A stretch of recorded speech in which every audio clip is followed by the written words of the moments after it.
Halo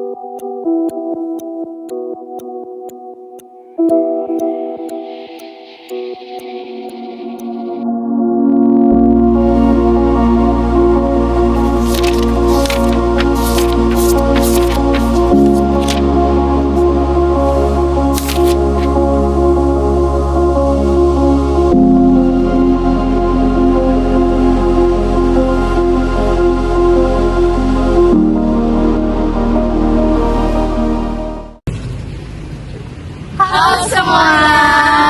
Kami dari kelompok 1 PDB 46 melakukan studi Wirata dengan tema kearifan lokal.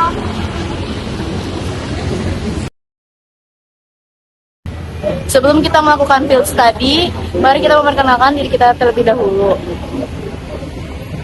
Perkenalkan, nama saya Muhammad Hanif Farhan Yusuf dengan NIM 41325161 dari Prodi Teknologi Radiologi Pencitraan. Perkenalkan, nama saya Ali Anissa Juliana Fitri dengan NIM 165525195 dari Prodi Teknik Industri. Perkenalkan, nama saya Kalisa Febrianti dengan NIM 177725131 dari Prodi Ilmu Informasi dan Perpustakaan. Perkenalkan, nama saya Afrisa Salsa Cahanaya dengan NIM 423251134 dari Prodi Perbankan dan Keuangan. Perkenalkan, nama saya Inaya Aisyitada dengan NIM 172251095 dari Prodi Administrasi Publik. Perkenalkan, nama saya Naila Putri Salsabila dengan NIM 132251104 dari Prodi Keperawatan. Perkenalkan, saya Bunga Mayantika dengan NIM 143251078 dari Prodi Akuntansi. Halo semuanya, di video ini kami mau berbagi sedikit tentang salah satu warisan budaya Indonesia yang rasanya sudah jadi identitas nasional kita, yaitu batik. Batiknya itu bukan cuma soal kain bermotif, tapi hasil karya panjang yang lahir dari proses kesabaran dan rasa.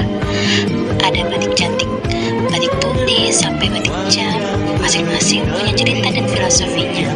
Misalnya batik tulis, prosesnya bisa berminggu-minggu, bahkan berbulan-bulan, karena setiap garisnya dibuat-buat pelan, pakai cantik dan lilin panas. Buat kami, ada nilai hening di situ. Batiknya harus telaten, hati-hati, dan punya rasa seni yang kuat. Tapi, di balik keindahan itu, ada masalah nyata. Banyak generasi muda yang lebih memilih pakaian instan yang cepat jadi. Dan di sisi lain, batik printing pabrikan berada di mana-mana. Lebih murah, lebih cepat, tapi pelan-pelan menggeser batik tradisional. Kalau dibiarkan, bukan cuma penjual batiknya yang hilang, tapi juga ilmu pembuatannya. Menurut kami, pelestarian batik itu gak cukup cuma dengan memakainya di Hari Batik Nasional. Pelestarian bisa dimulai dari hal sederhana, seperti beli batik dari pengrajin lokal, ikut workshop membatik, dukung UMKM batik tulis atau batik cantik, atau minimal paham dulu bedanya batik yang dibuat dengan tangan dan yang dicetak di pabrik. Batik Megamendung merupakan motif khas Cirebon yang dikenal dengan bentuk awan berlapis-lapis. Coraknya menggambarkan ketenangan, kesabaran, dan kestabilan emosi. Sementara warna-warna tegas seperti biru, merah, atau ungu mencerminkan energi masyarakat pesisir. Hingga kini, Megamendung menjadi identitas budaya Cirebon yang terus dilestarikan. Pemakaiannya pun sangat fleksibel. Batik Megamendung dapat digunakan pada acara resmi seperti pernikahan, wisuda, atau upacara adat, serta cocok sebagai seragam kantor atau busana formal. Tidak hanya itu, motif ini sering dikenakan pada Hari Batik Nasional atau kegiatan yang menonjolkan budaya Indonesia. Dalam suasana santai, Megamendung juga tampil menarik sebagai kemeja, dress, atau outer, dan bahkan sering dijadikan souvenir maupun dekorasi dalam acara pariwisata. Karena pada akhirnya, batik bukan hanya motif, tapi bukti bahwa budaya kita pernah dan masih hidup. Dan tugas generasi kita hari ini adalah memastikan dia tetap hidup, bukan berhenti di tangan kita.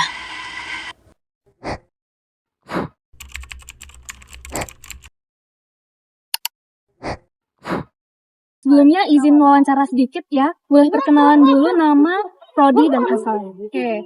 Kenalin, aku Alia dari Prodi Gizi, asalku dari Madiun. Perkenalkan, saya Jian Ardelia Agatha, saya ada di Prodi D3 Akuntansi dan saya berasal dari Tulungagung. Nama aku Sinti dari Fakultas Kedokteran Gizi angkatan 2023 dari Pamekasan, Madura. Aku Firsa Fareza, Prodi Akuntansi, asal dari Jakarta.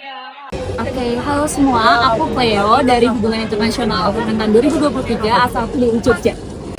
Nama aku Nolan juga, aku dari Prodi Administrasi dan Perencanaan, aku dari Mesin Negara. Dan Kak, seberapa sering sih Anda berkunjung ke toko tradisional atau toko oleh-oleh seperti toko batik dan aksesoris? Kalau aku lumayan sering sih, contohnya itu pas waktu study tour. Nah itu kan biasanya pas waktu pulang itu juga beli-beli batik atau beli oleh-oleh gitu di tempat yang wisatanya itu. Kalau aku ini sering juga, dulu itu ada di SMP juga, SMA juga, kan saya study itu di Bali, jadi pastinya di tempat oleh-oleh itu kan ada batik juga gitu. Kalau batik itu terakhir tuh aku pembelian waktu kelas 3 SMA karena kalau beli batik itu yang paling terakhir. Jadi kalau dihitung jarang jarang. Satu kata yang kakak pikirin mengenai batik. Unik. Batik itu yang aku pikirin lebih ke adat gitu sih, kayak sangat tradisional gitu. Jika ada kelas membatik, kayak lukis, lok topeng, apakah Anda tertarik? Jika kelas itu gratis, saya akan tertarik. Tapi kalau bayar, saya akan pikir 2 kali. Oke, terima kasih untuk sudah mau diwawancari, dan untuk adik-adik kita juga karena sudah mau diwawancari, kita mau hak beri buat diri secara random. Oke, terima kasih. Sekian dari Pure Study dan wawancara singkat dari Wamok 1. Bila ada kesalahan kata, kami mohon maaf. Dan sampai jumpa lagi.